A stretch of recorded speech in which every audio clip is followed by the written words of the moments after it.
अस्सलाम वालेकुम जी, आपका होस्ट सैयद अहमद रजा आपकी खिदमत में हाजिर है। हमारा यूट्यूब और फेसबुक चैनल यह है पाकिस्तान दिख रहा है। लाखों करोड़ों दुरूद सलाम हज़रत मोहम्मद मुस्तफ़ा सल्लल्लाहु अलैहि वसल्लम और आले मोहम्मद पर।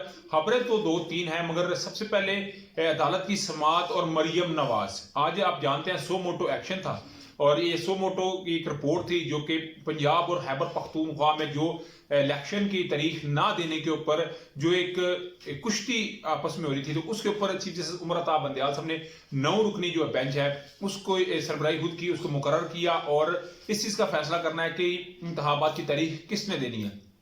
कल जस्टिस मंसूर अली और जस्टिस अतर मिनल्ला साहब ने जो कहा कि असेंबली दोबारा बहाल भी हो सकती है, मगर मुझे नहीं लगता कि ऐसा कोई मामला होगा। मगर इस वक्त चीफ जस्टिस साहब ने तो जो बातें कही, उससे पहले मरियम नवाज साहबा जो है उनकी तकरीर उन्हीं के गले पड़ने जा रही है, क्योंकि आप जानते हैं मरियम नवाज साहबा ने कल जिस तरह सरगोदा के अंदर एक प्रॉपर तरीके से एक अजीब सी जो गुफ्तगू है, मैं तो उधर करना भी नहीं चाहूंगा और मैं किसी से भी रिक्वेस्ट करूंगा आप तमाम से कि आप उसको शेयर भी ना करें कि किस तरह हाजर सरवर जस्टिस साहिबान, जस्टिस इजाजुल एहसन साहब और जस्टिस मुज़ाहिर अली अकबर नकवी साहब के मतलब बातें की। आज डेफिनेटली बिल्ली थैले से बाहर आई है और आज जब बात हुई है, आज मुकला ने इस पर बात की है, जिस पर चीफ जस्टिस साहब ने कहा कि बात होगी, हर सूरत होगी, मगर आज उन्होंने इसे अवॉइड किया। इसका मतलब मंडे को इसके ऊपर खुलकर बात होगी और डेफिनेटली इस मामले में भी बात होगी कि किस तरह एक हाजिर सर्विस जस्टिस जो है उनके ऊपर, उनको लेकर सुप्रीम कोर्ट के ऊपर लाइव इसको चलाया गया। हालांकि वहां पे खामोशी तैयार करनी चाहिए थी, वहां पे सेंसर होकर बात निकलनी चाहिए थी और पूरी की पूरी दुनिया ने सारे मामले को देखा तो डेफिनेटली उनके अंदर गुस्सा तो है। और दूसरे सीनियर तरीन ये एक जस्टिस है जिन्होंने चीफ जस्टिस बनना है, यानी कि काजी फाइज ईसा के बाद अगर किसी ने जस्टिस बनना है चीफ तो वो बनेंगे जस्टिस इजाजुल एहसन साहब। तो इस सारे मामले के ऊपर ये जो मामला हैं वो डेफिनेटली इनके लिए बड़े जो है वो चैलेंजिंग है, खासतौर पर अदलिया को लेके।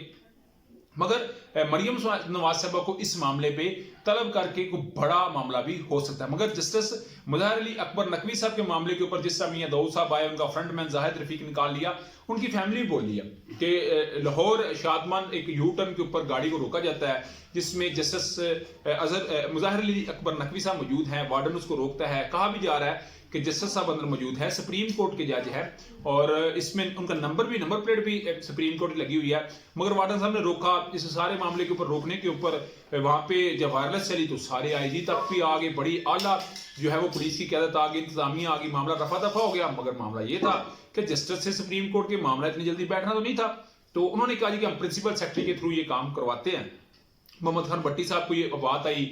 फिर आप जानते हैं कि जो परवेज साहब ने कॉल की थी वो मुज़ाहिर अली अकबर नकवी साहब को कहा था कि 1 मिनट रुक जाए, मैं बगैर प्रोटोकॉल के आपके घर आ रहा हूं। कहता है नहीं हो गया। वो कहता नहीं मैं 1 मिनट में आऊंगा। इस मामले को 3 माह पहले ये मामला था, उसको जानबूझ के इस टाइम पे चलाया गया। ये फैमिली बात कह रही है और जिसपे मुज़ाहिर अली अकबर नकवी साहब के घर आला पुलिस अफसरान मौजूद थे और परवेज साहब का जाना और सारे मामला को सेटल करना। मगर इसको जोड़ना कि जी परवेज साहब मुज़ाहिर अली अकबर नकवी साहब से बातें कर रहे हैं, ये एक प्रॉपर तरीके से मिलान करने का एक जो उनका प्लान है वो सामने है। उसके अलावा जी आज की समाअत के अंदर डेफिनेटली आज तो उस पर खुल के बात नहीं हुई, बात तो मंडे से खुल के होगी। मगर चीफ जस्टिस साहब ने ये बात कही कि हमें जो है वो एक पहले आम शहरी दस्तक देता है, अभी दस्तक दी है आइन ने। आइन पाकिस्तान में बिल्कुल मुअत्तल हो चुका है, तो उसको हमने ठीक करना है। मगर आज फुल कोर्ट बेंच की बात भी आई, जो बात है ना जस्टिस इजाजुल एहसन साहब और जस्टिस मुज़ाहिर अली अकबर नकवी साहब के शहबाज शरीफ और नवाज शरीफ और नून लीग के किसी के सामने ना लाया जाए। आज फरूक एच नाइक साहब MQM का और उसके अलावा JUI का और उसके अलावा पीपल्स पार्टी का, नून लीग का बयान लेके पहुंचे। उन्होंने कहा जी तमाम जज इज्जत के काबिल है, मगर इनके ऊपर जो बात है हमने तो उसको सिर्फ फॉलो करना है। और फुल कोर्ट बेंच की समाअत की गई और फुल कोर्ट बेंच इसलिए बनाना है कि काजी फाइज ईसा साहब को लाना है और काजी फाइज ईसा साहब को ला के इस सारे मामले को जो है वो अपने हिसाब से चलाना है। आज जस्टिस अतर मिनल्ला साहब ने भी ये बात कही है कि फुल कोर्ट बनना चाहिए, तो ये तो चीफ जस्टिस साहब की स्वाबदीदी है ना कि वो फुल कोर्ट बनाते हैं या वो 9 रुकनी बेंच बनाते हैं या इसमें कोई बंदों को ऐड करते हैं, कम करते हैं।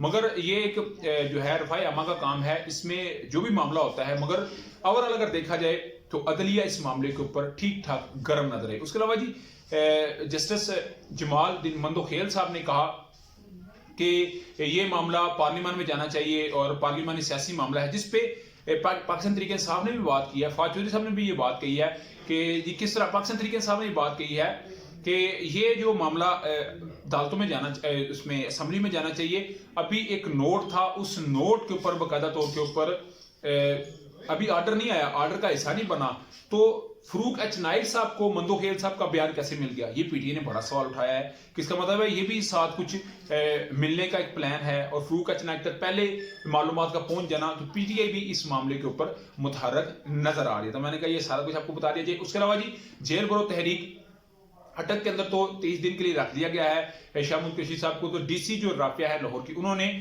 असद उमर साहब को भी 30 दिन के लिए जो है ना वो नजरबंद कर दिया है, तो उनका भी एक नोटिफिकेशन सामने आ गया। तो ये डेफिनेटली जो पाकिस्तान तहरीक इंसाफ कह रही है कि जी हमारे हक मिलना चाहिए। समार को जी आजम स्वाति सेंटर जो वलीद साहब हैं उनके मुतालिक अदालत ने पूछ लिया, बताएं जी किधर हैं वो, उनको अदवायात मिल रही हैं, कंबल शम्बल मिल रहे हैं। तो मुझे लगता है कि जो है वो एक बड़ा रिलीफ मिलने जाएगा पाकिस्तान तहरीक इंसाफ को। उसके अलावा जी सीसीपीओ गुलाम मोहम्मद डोगर साहब, हालांकि सुप्रीम कोर्ट ने उनको ऑर्डर दे दिया हुआ है, मगर आईजी ऑफिस और चीफ सेक्रेटरी मानने पे उन्हें बिल्कुल इनकार कर रहा है। तो उन्होंने कहा जी इसका मतलब है फिर मुझे जाके जो है ना वो अदालतों से ही रिलीफ मिलेगा। मगर इस वक्त वफाकी हुकूमत के रडार के ऊपर सीसीपीओ यानी कि डीआईजी ऑपरेशन लाहौर गुलाम मोहम्मद डोगर साहब पूरे रडार के ऊपर है और मामला जो है वो डेफिनेटली एक जानब जा सकता है। राना सनाउल्लाह साहब के मतलब भी आखिर सुनते जाइएगा। दहशतगर्दी का एक मामला केस था दहशतगर्दी की अदालत में, गुजरांवाला में चीफ सेक्रेटरी साहब को गालियां देने का मामला था और इसके ऊपर वो पेश नहीं थे हो रहे, तो जिसके बाद अदालत ने उनके नाकाबिले जमानत वारंट गिरफ्तारी जारी कर दी है, तो डेफिनेटली पेश होंगे।